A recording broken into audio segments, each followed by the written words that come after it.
اللہ اللہ اللہ اللہ اللہ اللہ اللہ اللہ۔ الحمد للہ رب العالمین والصلاة والسلام علی حبیبہ محمد وآلہ وصحبہ اجمعین۔ اعوذ باللہ من الشیطان الرجیم، بسم اللہ الرحمن الرحیم۔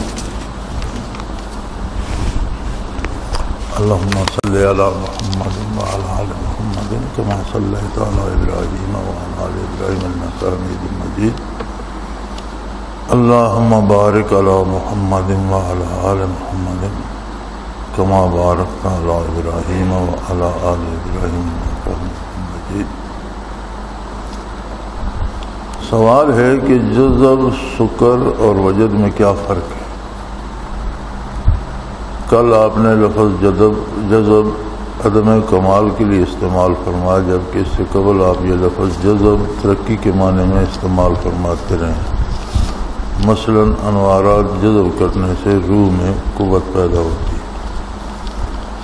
سیدنا عمر رضی اللہ عنہ کی آپ صلی اللہ علیہ وسلم کے وصال کے وقت کیفیت کے لیے بھی آپ سکر کی اصطلاح فرماتے رہے۔ اگر جذب کمال کے معنی میں لیا جائے تو اس سے کیا مراد ہوگی؟ نیز دلائل السلوک میں سالک المجذوبی کی اصطلاح بھی لکھی گئی ہے، وضاحت کرنا۔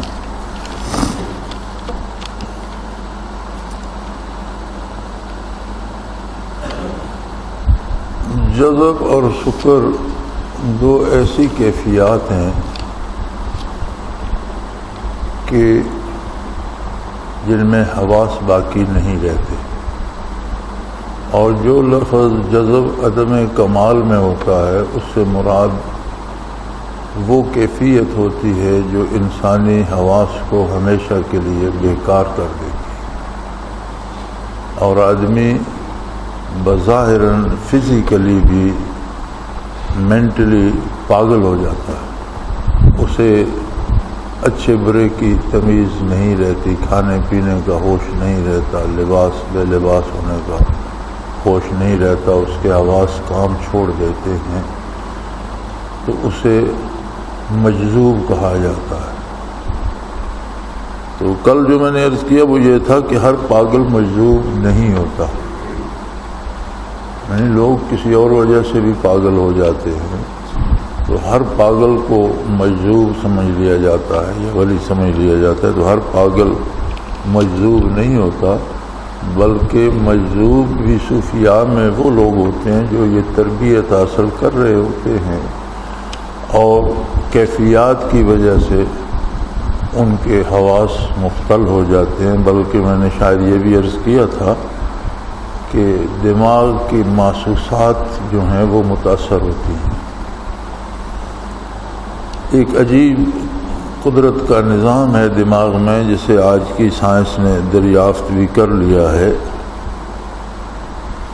کہ آنکھ جو کچھ دیکھتی ہے یا بدن جو کچھ محسوس کرتا ہے، بدن پہ جو کچھ وارد ہوتا ہے، تو وہ خاص کیفیات اطلاع دماغ کو پہنچتی ہے، اس کی کیفیات اس کا اثر محسوس کراتی ہیں۔ بدن پہ اگر چوٹ بھی لگے یا بدن میں درد بھی ہو تو وہ درد محسوس تب ہوتا ہے جب دماغ کی وہ کیفیات اپنا کام کر رہی ہیں، تو محسوس وہ کراتی ہیں۔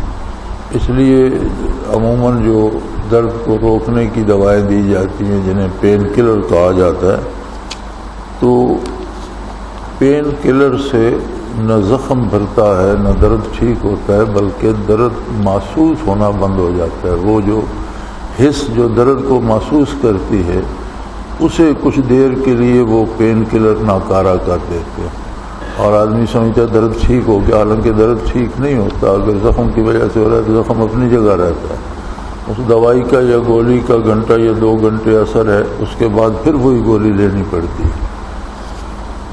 تو انوارات جذب کر لو، یہ جذب کا معنی مجذوب ہونا ہی نہیں ہے۔ جذب کا معنی ہے کسی چیز کو اپنے اندر سمو لینا، تو انوارات جذب کرنے سے لفظ تو ایک ہی ہے، لیکن جب دوسری جگہ استعمال ہوتا ہے تو یہ ہے کہ جو انوارات آ رہے ہیں انہیں کوشش کریں کہ وہ آپ کے وجود میں ٹھکانہ بنا لے، آپ کے وجود پہ ذکر کے بعد بھی وہ جاری رہے، وہ کیفیت آپ اپنے میں سمو لیں۔ اور شکر ایک ایسی کیفیت ہے کہ جو آتی ہے چلی جاتی ہے، لیکن جذب اور شکر میں فرق یہی ہے کہ شکر دائمی نہیں ہوتا۔ جذب کی کیفیت شکر میں بھی ہوتی ہے، اور شکر سے مراد ہے حواس کا مختل ہو جانا۔ کل مسکر حرام، ہر وہ چیز جو حواس مختل کر دے حرام ہے۔ شراب پینے سے بھی شکر آ جاتا ہے، یعنی حواس نہیں رہتے، آدمی کے حواس کام نہیں کرتے، حواس مختل ہو جاتے۔ تو شراب میں بھی حرمت شکر ہی کی وجہ سے ہے کہ وہ بے ہوش کر دیتا ہے، ورنہ اس میں کوئی ناپاک چیز تو نہیں ہوتی۔ انگور کا رس ہوتا ہے یا جو کا ہوتا ہے یا کسی چیز کا بھی جو بناتے ہیں، تو اس میں جو اس کے بنانے میں جو کچھ اس میں ہوتا ہے، اسی طرح کھجور سے ایک بنتا ہے شربت، کھجور کے درخت سے بناتے ہیں، اور بنگال میں نے وہ دیکھا کھجور کا رس نکالتے ہیں، بلکہ بعد میں اس سے گڑ بھی بناتے ہیں۔ بنگال میں وہ گڑ بھی ملا کرتا تھا، تو وہ جس طرح ربڑ کے درخت کو زخم لگا کر ساتھ برتن باندھ دیتے ہیں، بنگال میں نے دیکھا کہ وہ کھجور کے درخت کو زخم لگا کر ساتھ برتن باندھ دیتے ہیں اور اس میں سے رس ٹپکتا رہتا ہے۔ تو وہ رس اگر پرانا نہ ہو جائے، اگر رات کو برتن باندھ دیا، صبح اس میں جو رس ہے وہ پی لیا جائے تو وہ حلال ہے، اور نبی کریم صلی اللہ علیہ وسلم سے ثابت ہے کہ آپ نے اسے استعمال فرمایا ہے۔ لیکن اگر اسے ایک دن رکھ دیا جائے تو اس میں جوش آ کر جھاگ سی بن جاتی ہے اور وہ مسکر ہو جاتا ہے، حواس مختل کر دیتے ہیں اور حرام ہو جاتا ہے۔ یعنی رات کسی نے وہ برتن باندھا، صبح اس میں جو رس تھا وہ پیا جائے تو وہ ٹھیک ہے، حلال ہے، بلکہ نبی کریم صلی اللہ علیہ وسلم سے استعمال فرمانا ثابت ہے۔ لیکن اگر اسے دن بھر رکھ دیا جائے اور شام کو یا دوسرے دن کوئی اسے پیے گا تو پھر اس میں جوش آ کر اس میں نشے کی کیفیت پیدا ہو جاتی ہے اور حواس مختل کر دیتے ہیں، اس لیے وہی حرام ہو جاتا ہے۔ تو بنگال میں نے دیکھا کہ وہ لوگ کافی سا رس جمع کر کے پھر اسے کڑھائی میں ڈال کر گرم کر کے جوش دے کے جما کے گڑ بنا لیتے تھے۔ تو گڑ میں وہ نشہ وغیرہ نہیں رہتا، اس کا ٹیسٹ اپنا ہوتا ہے، اور اس کی چوکور ٹکیاں ملا کرتی تھی بنگال میں۔ ہمارے ہاں گڑ یہ گول گول ہوتے ہیں یا پھر وہ بہت بڑا ہوتا ہے، اتنا بٹا ہوتا ہے، تو اس کے چوکور اس طرح مربع بنے ہوتے تھے۔ شاید انہوں نے جو سانچے بنائے ہوئے ہوں گے وہ مربع ہوں گے، تو وہ گرم کر کے اس میں ڈال کے جما لیتے۔ تو یہاں کہیں نہیں دیکھا پاکستان میں، وہاں وہ گڑ بھی ملتا تھا۔ تو شکر ہوتا ہے جو وقتی طور پر حواس مختل ہو جاتے ہیں اور پھر بعد میں وہ کیفیت جاتی رہتی ہے، اور جذب جو مجذوب پہ وارد ہوتا ہے وہ وقتی طور پر حواس مختل نہیں کرتا، بلکہ کلی طور پر ہمیشہ کے لیے وہ حواس کو تباہ کر دیتا ہے اور بندے کو ہوش نہیں رہتا، اور اسے مجذوب کہتے ہیں۔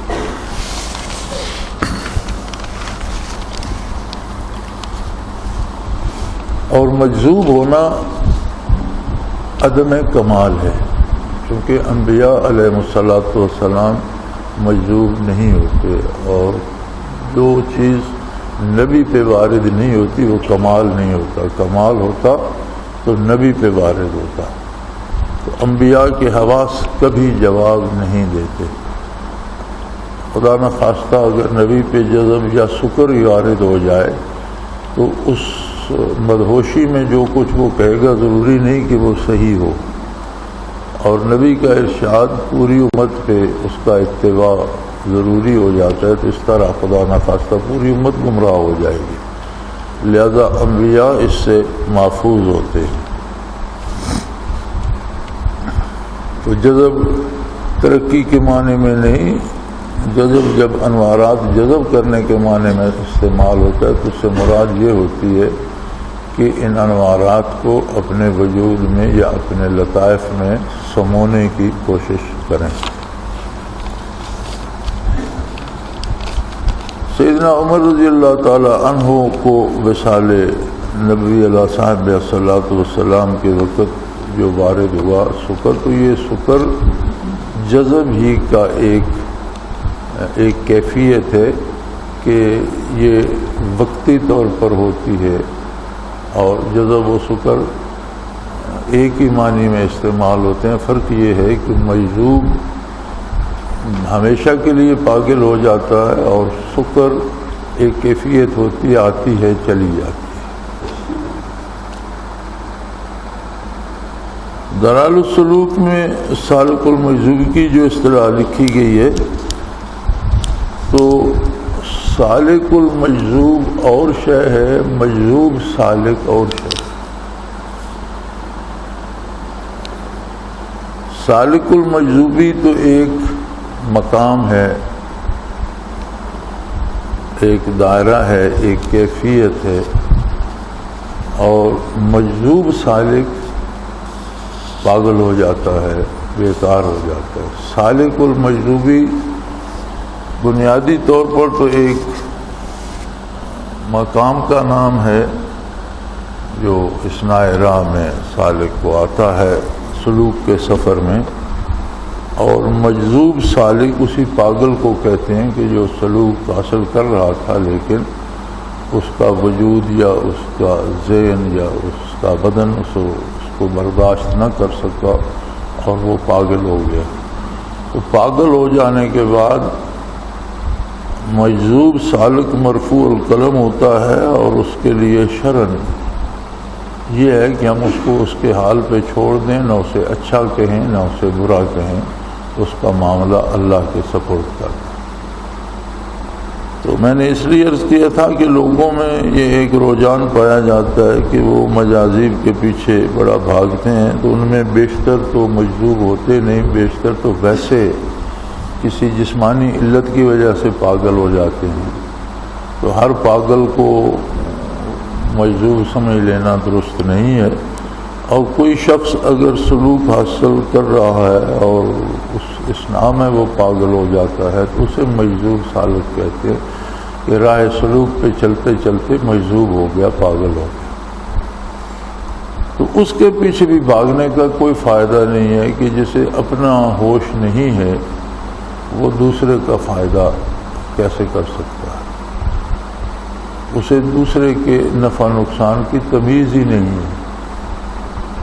ہوتا یہ ہے کہ کوئی آدمی اگر پاگل بھی ہو جائے، ویسے ہی پاگل ہو جائے، تو اس کے حواس فارغ ہو جاتے ہیں ارد گرد کی چیزوں سے، ارد گرد کی سوچوں سے، وہ بالکل فارغ ہو جاتے ہیں، اس کی حسیات نہیں رہتی۔ تو اگر وہ کسی ایک جگہ دماغ کو مرتکز، اتفاقاً اس کا دماغ کسی طرف مرتکز ہو جائے، تو مادی طور پر جو چیزیں دیکھی جا سکتی ہیں، جیسے آپ دوربین سے دیکھ سکتے ہیں، ٹیلی ویژن سے دیکھ سکتے ہیں، یا ریڈیو سے دور کی آواز یا ٹیلی فون سے دور کی آواز سن سکتے ہیں، تو زیر آسمان واقعات کو اس کی وہ دماغی قوت بھی دور سے محسوس کر سکتی ہے، دیکھ سکتی ہے، بات سن سکتی ہے۔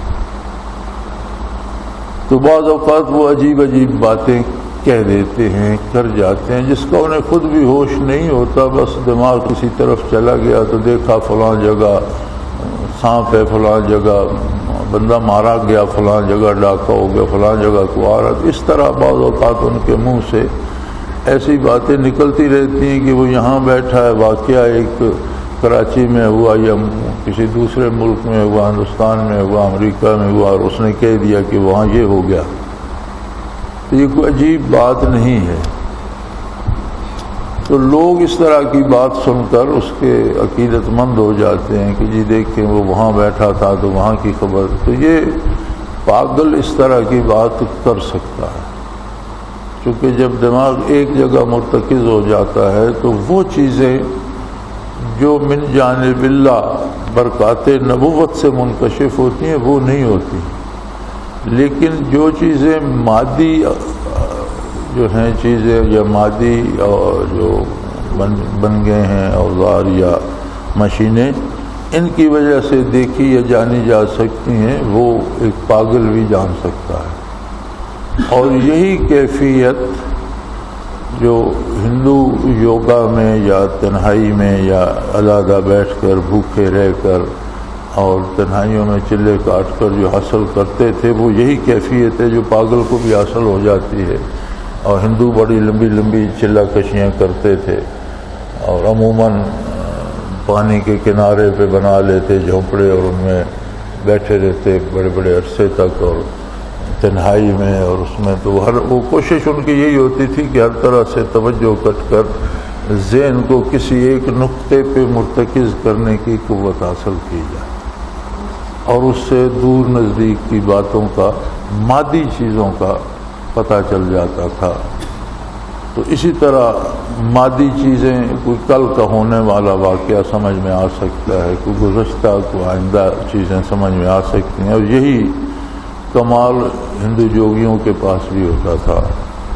اب تو شاید ان میں بھی وہ بات نہ رہی ہو، لیکن وہ بڑی سخت محنت اور چلہ کشی کیا کرتے تھے اور ارتکاز توجہ کے لیے ایک طریقہ انہوں نے ایجاد کر رکھا ہوتا تھا. تو ایک دفعہ ایک اسی طرح کا بندہ حضرت رحمۃ اللہ تعالی علیہ کے پاس آیا تو اس پہ بات بھی ہوئی. آپ نے پوچھا کہ تم نے کیا کمال حاصل کیا اور کس طرح سے کیا؟ تو اس نے کہا جی ہم علادگی میں بیٹھ کر بڑا وقت لگاتے ہیں اور اس میں وہ بیٹھنے کا بھی ان کا خاص ایک طرز ہوتی ہے، اسٹائل ہوتا ہے. پھر اس پہ مسلسل گھنٹوں بیٹھے رہتے ہیں اور ایک جگہ پورے ذہن کو مرتکز کرنے کے لیے اس نے بتایا کہ ہم ہر سانس کے ساتھ ہوں تو یہ کہتے رہتے ہیں کہ ایک آواز پہ دل سے یہ بات اس طرح ادا کرتے رہتے ہیں تو اس طرح ہمیں ارتکاز توجہ نصیب ہو جاتی ہے. تو میں نے اس پہ بڑی عمر لگا دی. تو آپ نے پوچھا کہ تم نے اس سے کیا حاصل کیا؟ اس نے کہا جی مجھے یہ کمال حاصل ہے کہ ابھی میں اگر یہ وظیفہ شروع کر دوں الگ بیٹھ کر تو ایک شکل، ایک حولہ، ایک صورت آ جائے گی میرے پاس اور میں اسے جہاں کہیں کہوں گا وہ مجھے یہاں سے اٹھا کر وہاں پہنچا دے گی. یہ کمال میرے پاس ہے. مجھے کسی بس پر سفر کرنے کی یا پیدل چلنے کی ضرورت نہیں ہے. کہیں بھی جانا ہو تو جب میں وظیفہ کرتا ہوں ایک خاص وقت تک کے لیے تو وہ کیفیت وارد ہو جاتی ہے، تو ایک شکل سامنے آ جاتی ہے اور میں اسے کہتا ہوں مجھے فلاں جگہ پہنچا دو، وہ مجھے اٹھا کر وہاں جگہ پہنچا دے. تو حضرت نے پوچھا یہ بتاؤ کہ جب وہ صورت سامنے آتی ہے تو تمہیں اس سے انس پیدا ہوتا ہے یا وحشت ہوتی ہے، ڈر لگتا ہے یا اس کے ساتھ لگاؤ پیدا ہوتا ہے؟ تو کہنے لگا جی نہیں ڈر لگتا ہے، بڑا کب کبھی طاری ہو جاتی ہے. تو آپ نے فرمایا کہ یہی دلیل ہے اس بات کی کہ وہ شیطان ہے اور وہ دشمن ہے نوع انسانی کا، صرف مسلمانوں کا نہیں. انہ لکم عدو مبین، انسانوں سے کہا گیا ہے کہ اولاد آدم کا وہ دشمن ہے، اور دشمن سامنے آئے تو انس پیدا نہیں ہوتا، ڈر کی کیفیت پیدا ہوتی ہے، اور دوست آئے تو انس پیدا ہوتا ہے. تو اگر وہ کوئی فرشتہ ہوتا یا کوئی روحانی چیز ہوتی یا کوئی اچھی چیز ہوتی تو انس پیدا ہوتا، لیکن چونکہ وہ شیطان ہے اور دشمن ہے اس لیے تمہیں ڈر لگتا ہے. تو یہ جو چیزیں وہ اس طرح حاصل کرتے تھے بڑی کڑی محنت سے. یہاں ہمارے پاس ایک نالا ہے جس میں اب بھی پانی سارا سال بہتا رہتا ہے، تو اب تو وہ نہیں رہے. اب تک وہ ان کے نشانات تھے. انہوں نے اس کافی گہرائی میں اور جنگل میں وہ نالا ہے، تو وہاں انہوں نے اس کے کنارے تقریباً اس میز جتنے بنا رکھے تھے اینٹوں کے، وہ چھوٹے چھوٹے دائرے سے اینٹیں چن کر اوپر سے جس طرح ڈاٹ ہوتی ہے اینٹوں سے بند، تو ایک چھوٹا سا داخلہ کا دروازہ رکھا ہوا تھا. اس کے لیے بھی انہوں نے کوئی رکاوٹ بنائی ہوئی ہوگی. ہم تو اس وقت بہت چھوٹے تھے، تو بعد میں بھی وہ دیکھے بڑی دیر رہے، چونکہ وہ اینٹ سیمنٹ سے بنے ہوئے تھے. پھر آہستہ آہستہ لوگوں نے وہ اینٹیں اکھیڑ لیں یا مرور زمانہ نے تباہ کر دیں، اب وہاں نہیں ہیں. تو اس میں اتنا ہوتا تھا کہ بندہ ہاتھوں اور گھٹنوں کے بل گھس جاتا تو اندر آلتی پالتی مار کر بیٹھ جاتا تھا، نہ کھڑا ہو سکتا تھا نہ لیٹ سکتا. تو اس دور کے لوگ بتاتے تھے کہ یہ ہندو جو ہیں یہ 40 دنوں کے لیے 40 دانے سوگی کے لے کر اندر گھس جاتے تھے، اور ایک دانہ 24 گھنٹے میں خوراک ہوتی تھی، اور اس طرح سے وہ چلہ کشی کرتے تھے. تو اس وہم میں مبتلا بعض مسلمانوں کو بھی ہم نے دیکھا ہے. ایک مولوی صاحب تھے، وہ سکول ٹیچر تھے، راولپنڈی کے علاقے کے تھے. مجھے ان کے گاؤں کا تو پتہ نہیں، یاد نہیں، مدت کی بات ہے. جب ہم لطائف کرتے تھے تو ان کی کئی حضرت رحمۃ اللہ تعالیٰ علیہ سے ملاقات ہوئی، اور وہ کبھی کبھی وہاں تشریف لاتے تھے حضرت کی خدمت میں، اور کئی دن رہتے تھے. تو انہوں نے وہ ہندوؤں کی اس چلہ کشی کی طرح انہوں نے بھی مجاہدہ کرتے، کم کھانے کو وہ غذا کو گھٹاتے 24 گھنٹوں میں 1 چمچ دلیا وہ کھایا کرتے تھے. جس پر حضرت نے انہیں بڑی تنبیہ فرمائی کہ بھئی یہ کون سا راستہ ہے اللہ کو تلاش کرنے کا. یہ اگر تمہاری طرح صحابہ کرام سارے یہ 24 گھنٹوں میں 1 چمچ کھاتے تو دنیا کو فتح کون کرتا، اسلام کا پیغام کون پہنچاتا، دنیا میں عدل کون قائم کرتا. یہ تو سارے تمہاری طرح چلتی پھرتی لاشیں ہوتی. اب ان کا عالم یہ تھا کہ یہاں سے پنسل گر گئی، وہ نیچے ٹک ہوئی تو کھاؤ سر میں درد ہو گیا ہے. وہ ذرا سی وہ ٹک پنسل گرنے کی برداشت نہیں ہوتی تھی. یا کرسی پہ بیٹھے ہیں پنسل گر گئی تو اب کوئی آئے وہ اٹھا کر پکڑائے، ورنہ اس طرح جھک کر پکڑنے کی ہمت نہیں ہے. تو ہمیں بڑی موج ہوتی تھی. وہ کہتے تھے میرے لیے کھانا نہ لانا، تو ہم کہتے تھے کھانا لانے والے بابے کو اللہ سے غریق رحمت کرے کہ بھائی 2 ہم تھے، ایک وہ تھے، تو 3 آدمیوں کو. اس نے کہا 2 بندوں کا کھانا لانا مجھے، تو میں نے کہا 3 کا لانا. کھانا تو مہمان جو 3 ہے آپ 3 کا لانا، ہم کھا لیں گے، یہ نہ کھائے. تو ہماری اس کے آنے سے یہ موج ہوتی تھی کہ ہمیں فالتو کھانا ملتا تھا، ہم زیادہ کھا لیتے تھے، اور جتنا کھاتے تھے اتنی الحمدللہ محنت کرتے تھے. تو مجذوب حواس کھو بیٹھتا ہے، اصطلاحاً اسے مجذوب کہتے ہیں جس پر کلی طور پر وہ کیفیت وارد ہو جائے، اور فزیکلی جسمانی طور پر اس کے جو وہ حسیات ہیں دماغ کی وہ کام چھوڑ دیں، اس سے متاثر ہو کر وہ کام چھوڑ دیں. تو اگر اصلاح سلوک میں تصوف سیکھتے ہوئے انوارات کی شدت کو برداشت نہ کرتے ہوئے یہ کیفیت وارد ہو جائے تو اسے مجذوب کہتے ہیں. اور دنیا میں کسی بیماری سے یا کسی دوسری وجہ سے یہ کھو جائیں تو وہ پاگل ہوتا ہے. تو میں نے یہ اس لیے وضاحت کر دی تھی کہ ہر پاگل مجذوب نہیں ہوتا، بلکہ مجاذیب بھی سلوک سیکھتے ہوئے راہ طریقت میں اسے مجذوب سالک کہتے ہیں. اور اس سے بھی فائدہ جو ہے وہ ممکن نہیں ہے، اس لیے کہ اسے اپنا ہوش نہیں ہے. تو فائدہ نفع نقصان کا جس بندے کو اپنے نفع نقصان کا ہوش نہیں، وہ دوسرے کو کیا فائدہ دے گا. تو اگر واقعی مجذوب ہو، یعنی اصلاح طریقت میں اس پہ جذب وارد ہوگا تو اس کے انوارات بڑے قوی ہوتے ہیں. اور اگر اس سے کمزور درجے کا صوفی اس کے قریب جائے تو اس کے انوارات بھی سلب ہو کر ادھر چلے جاتے ہیں. اس کے مقامات ابتدائی اس کے پاس اس سے نیچے اگر ہوں تو وہ سلب ہو جاتے ہیں. تو اس لیے بھی حضرات منع فرمایا کرتے تھے کہ مجازیب سے جو طالب ہوتے ہیں، ابتدائی لوگ ہوتے ہیں لطائف میں، مراقبات ثلاثہ میں یا فنا بقا تک، یا خود کمزور ہوتے ہیں، انہیں ان سے ویسے بھی بچنا چاہیے کہ واقعی اگر وہ مجذوب سالک ہوگا تو اس پر امارات کی اتنی شدت، اتنی قوت ہوگی کہ جو قریب جائے گا اس سے کمزور ہوگا تو وہ بھی اس میں جذب ہو جائے.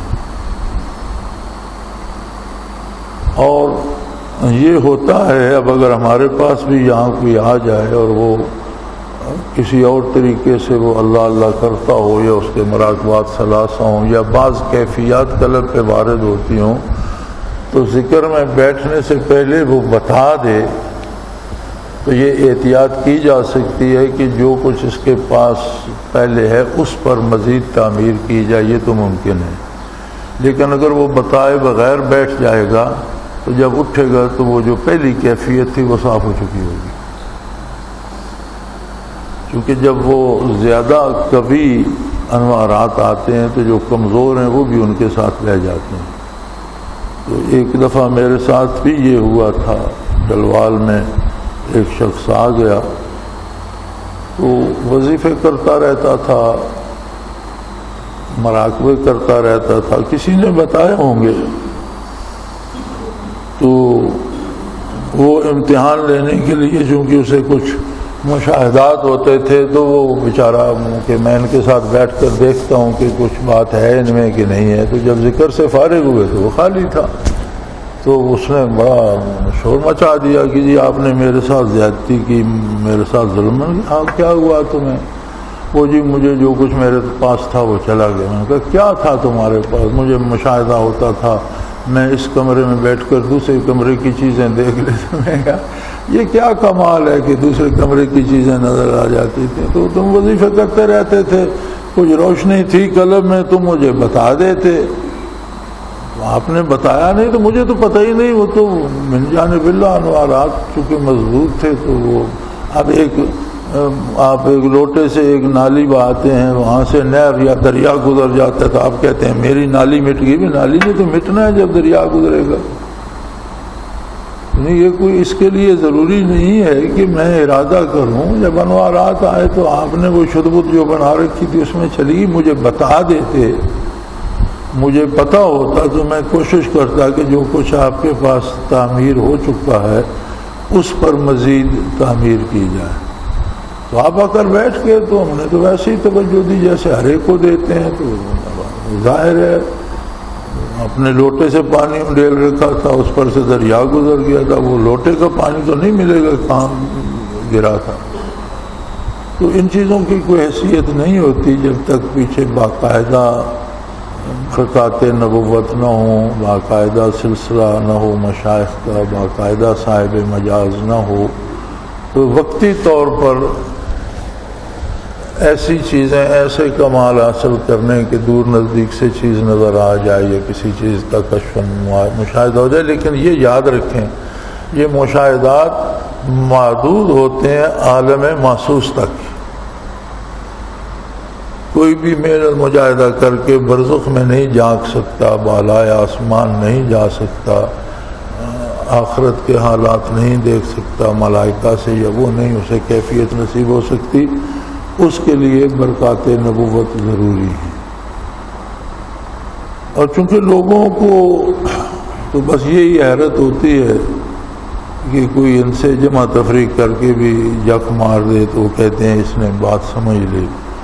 تو یہ ان فنون کی بعض کتابیں بنی ہوتی ہیں اور ان میں پیٹنٹ جملے لکھے ہوتے ہیں اور اکثر وہ صادق آ جاتے ہیں لوگوں کے حالات پر. پھر بعض نااہل طبیب جو ہوتے ہیں ان کا طریقہ شاید آپ نے تجربہ کیا ہو یا نہیں، میں نے دیکھا ہے کہ وہ نبض پہ ہاتھ رکھیں تو 10-12 بیماریاں گن دیتے ہیں. ان میں سے کوئی نہ کوئی بندے کو ہوتی ہے، وہاں وہ بول جاتا ہے ہاں مجھے یہ ہوتا ہے. تو جو طبیب ہوتے ہیں جنہیں طب سے شغف ہے یا جانتے ہیں، وہ مرض کی وجہ تلاش کرتے ہیں کہ جسم میں کہاں خرابی ہے، کون سی خلط بڑھ گئی ہے، کون سی کم ہو گئی ہے، اس کے اثرات کیا ہونے چاہیے، تو انہیں بھی پتہ نبض سے یہی چلتا ہے کہ 3-4 خلطیں جو ہیں وہ ان کیفیات ہیں جو وجود میں، ان میں کون سی چیز بڑھ گئی ہے، کون سی کم ہو گئی ہے۔ آگے ساری کتابی باتیں ہوتی ہیں کہ اگر یہ خلط بڑھ جائے اور یہ کم ہو جائے تو کیفیت کیا ہوتی ہے، دوسری بڑھ جائے تو کیا کیفیت ہوتی ہے، اس سے چکر آتے ہیں، اس سے دل گھبراتا ہے، دوسری سے درد ہوتا ہے اعضاء میں، تیسری سے زکام کی کیفیت اور بخار۔ تو یہ چیزیں وہ اگلی باتیں جو اطباء بھی بتاتے ہیں انہیں وہ بنیادی ایک نقطہ نظر سے دیکھنا ہوتا ہے۔ اگلی ساری تفسیر کتابوں میں لکھی ہوتی ہے اور انہیں ازبر ہوتی ہے، اگر وہ ایک وجہ دریافت کر لیتے ہیں تو اگلی کیفیت انہیں یاد ہوتی ہے کہ اس سے کیا کیا ہوتا ہے، تو وہ بتاتے تمہیں یہ ہوتا ہے، یہ ہوتا ہے، یہ ہوتا ہے۔ بندہ سمجھتا ہے کہ یہ ساری کتاب نبض سے پڑھ رہے ہیں، نبض سے اس نے صرف ایک اندازہ لگایا ہے کہ فلاں خلط کی کمی ہے یا فلاں خلط کا غلبہ ہے۔ تو ان چیزوں کا جو مادی علوم سے تعلق رکھتی ہیں ان کا تعلق ایمان سے بھی نہیں ہے، یہ مومن کا، ان کا تعلق انسانی ذہن سے ہے۔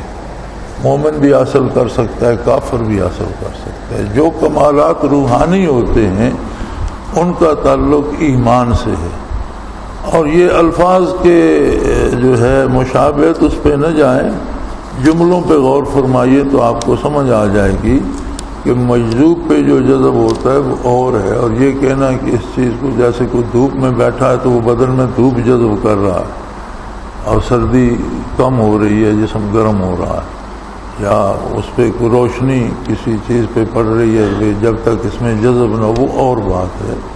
اور یہ اصطلاح ہے مجذوب ہونا، جس سے مراد ہے کہ وہ اس قدر اس پہ انوارات کا غلبہ ہو جائے کہ اس کے حواس مختل ہو جائیں۔ اور وجد تو مرضی کی بات ہے کہ کسے کیا پسند ہے، جسے جو چیز پسند ہے اس سے جو خوشی اسے ہوتی ہے اسے وجد کہتے ہیں۔ ایک آدمی کو شعر و شاعری سے شغف ہے تو وہ کوئی ایک شعر سن کر اس پہ وجد یا خوشی کی کیفیت طاری ہو جاتی ہے۔ ایک اچھا ادیب ہے، 2 جملے عبارت کے سن کر اسے وہ خوشی حاصل ہو سکتی ہے۔ کوئی گانے کا شوقین ہے تو وہ گانے کا جملہ سن، ایک کیفیت ہے وجد جسے کہتے ہیں کہ کوئی چیز دیکھ کر یا کوئی سن کر بندے کو فرحت ہوتی ہے، وہ کیفیت ہوتی ہے ہر آدمی کی پسند سے متعلق۔ تو ایک ہی بات پہ ہر آدمی کو وجد نہیں ہوتا، ہر آدمی کو وہ خوشی نہیں ہوتی۔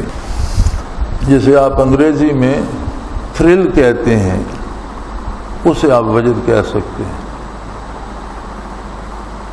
ایک ایسی کیفیت جس میں آدمی خوش ہوتا ہے۔ تو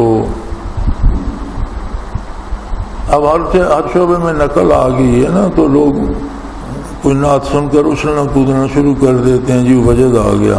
تو ہمارے ہاں ایک بابا ہوتا تھا، اسے بڑا وجد آتا تھا، پھر لوگ اسے بڑا پکڑا کرتے تھے، جی وہ دیوار سے نہ پٹک جائے تو بڑا ادھم مچاتا تھا۔ تو ایک دن یہ ہمارا جو لڑکا ہے کینٹین پہ خالد، یہ وہاں بیٹھا تھا مسجد میں، کوئی نعت پڑھ رہے تھے، کیا ہو رہے تھے، بابے کو وجد ہو گیا، وہ پکڑنے کو دوڑے، اس نے کہا خبردار کسی نے ہاتھ لگایا، چھوڑ دو بابے کو، لگنے دو، دیواروں سے لگتا ہے تو دیکھتے ہیں کیا ہوتا ہے۔ تو بابا آرام سے بیٹھ گیا کہ اب پکڑے گا تو کوئی نہیں، ساری پھٹے گا۔ تو اس طرح سے لوگوں پہ اپنی مرضی کے وجد بھی ہوتے ہیں، جان بوجھ کر اچھلنا کودنا شروع کر دیا تو وجد ہو گیا۔ تو وجد ایک مسرت کی کیفیت ہے، کوئی ضروری نہیں کہ ہر بندے کو نیک جملے پہ وجد ہوتا، وہ اپنی پسند کی بات ہے۔ بعض چیزیں بعض لوگوں کو پسند، اب کسی کو مختلف پھول پسند ہیں تو وہ کہیں اکٹھے پھول دیکھ کر یا گلدستہ دیکھ کر اس پر ایک فرحت وارد ہوتی ہے۔ کسی کو کوئی خوشبو پسند ہے تو کوئی خاص قسم کی خوشبو، کسی کو موتیا پسند ہے، کسی کو گلاب پسند ہے، تو ساری خوشبوئیں اچھی ہیں، لیکن جو وہ خوشبو اسے آتی ہے تو اسے ایک کیفیت فرحت کی نصیب ہوتی ہے، تو اسے وجد کہا جاتا ہے۔ اور کبھی وہ زیادہ ہو جائے تو آدمی کچھ بھی اختیار تھوڑا بہت ہو سکتا ہے، لیکن وہ بھی کوئی مستقل کیفیت نہیں ہوتی۔ اور سالک المجذوبی منازل سلوک میں سے ایک منزل کا نام ہے۔ تو جسے نصیب ہو اسے ایک حد تک اندازہ ہو جاتا ہے کہ وہاں بہت سی کیفیات بدن میں جذب کرنے کی صلاحیت آ جاتی ہے۔ ایک ہی لفظ تو ہوتا ہے لیکن جہاں جہاں وہ استعمال ہوتا ہے اس کے اعتبار سے اس کے معنی کی تعین ہوتی رہتی ہے۔ وآخر دعوانا ان الحمد للہ رب العالمین۔ الحمد للہ رب العالمین والصلاۃ والسلام علی حبیبہ محمد وآلہ۔ اللہم ربنا لا تقتلنا بغضبک ولا تہلکنا بعذابک واعف عنا اللہم ربنا لا تسلط علینا من لا یرحمنا انت ولینا فی سفرنا واہدنا فی اللہم ربنا سہل لنا امورنا کلہا فی دیننا و دنیانا رب یسر رب یسر رب یسر ولا تعسر وتمم بالخیر اللہم ربنا علیک توکلنا و الیک انبنا و الیک المصیر وصلی اللہ تعالی علی حبیبہ محمد اللہ اللہ اللہ اللہ اللہ اللہ اللہ اللہ۔ حضرت امیر محمد اکرم آوان مد ذلہ العالی دارالعرفان منارہ ضلع چکوال میں سالہ سال سے قرآن و حدیث کے اوپر خطابات کر رہے ہیں اور سلسلہ نقشبندیہ اویسیہ کے مطابق لوگوں کو ذکر الہی کی تربیت دے رہے ہیں۔ وہ قرآن پاک کی تفسیر ترتیب وار بیان کر رہے ہیں۔ تفسیر قرآن کو وہ موجودہ ملکی اور بین الاقوامی حالات کے مطابق بیان کرتے ہیں۔ موٹر وے سے کلر کہار کے انٹرچینج سے نکلتے ہوئے کلر کہار کی جھیل سے ہوتے ہوئے میانی، بوچھال اور نورپور سے گزرتے ہوئے دارالعرفان منارہ پہنچ سکتے ہیں۔ حضرت امیر محمد اکرم آوان نے بچیوں اور بچوں کی دینی اور دنیاوی تعلیم کے لیے سقارہ اکیڈمی کے نام سے ایک درسگاہ بھی قائم کی ہے، جس کا افتتاح ملک پاکستان کے صدر جنرل محمد ضیاء الحق نے اپنے دست مبارک سے کیا تھا۔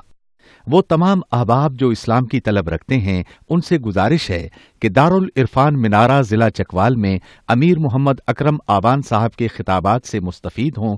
وہ ہر جمعے کو نماز سے پہلے بیان فرماتے ہیں۔ ہر ماہ کی پہلی اتوار کو ماہانہ اجتماع ہوتا ہے جس میں آپ خصوصی خطاب فرماتے ہیں اور پاکستان کے چاروں صوبوں سے احباب اس اجتماع میں شرکت کرتے ہیں۔ اس کے علاوہ یہاں سال میں 2 مرکزی اجتماعات بھی ہوتے ہیں، ایک رمضان المبارک میں اعتکاف کا اجتماع اور دوسرا جولائی اور اگست میں 40 دن کا اجتماع ہوتا ہے جس میں روحانی تربیت کی جاتی ہے۔ اپنا خون سیماب دے کر اتنا ہم کر جائیں گے، نام آقا کا چمن میں پھر رقم کر جائیں گے۔